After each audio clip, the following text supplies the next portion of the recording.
ধরে সংগ্রহ করা হচ্ছে মাড়াই করা আখের রস।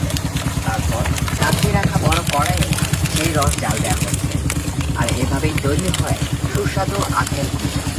গ্রাম বাংলার এই দৃশ্যের সাথে আমরা অনেকেই অপরিচিত। চলুন দেখে আসি কিভাবে প্রত্যন্ত গ্রামে তৈরি করা হয় আখের গুড়।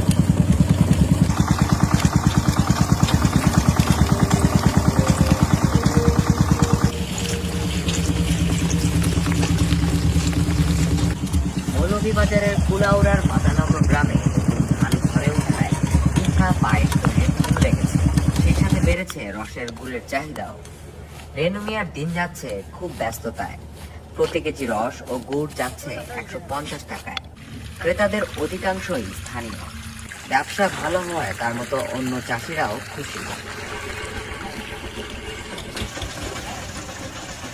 মাদানগর গ্রামে বহুকাল ধরে আখের চাষ চলছে। সেখানে জমির মাঝখানে কুলু নামের এক ধরনের যন্ত্র রাখা হয়। সেটি মূলত চাপ তৈরির মাধ্যমে রস বের করার একটি যন্ত্র।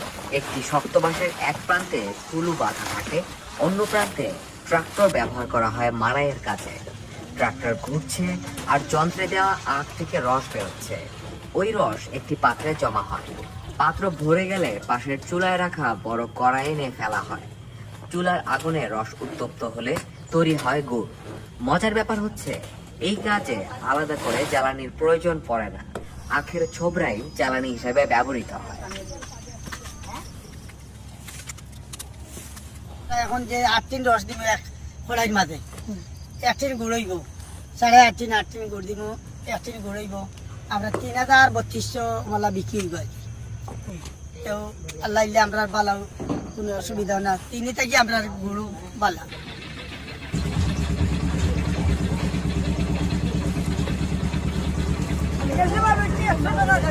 আর এবার খুব বেশি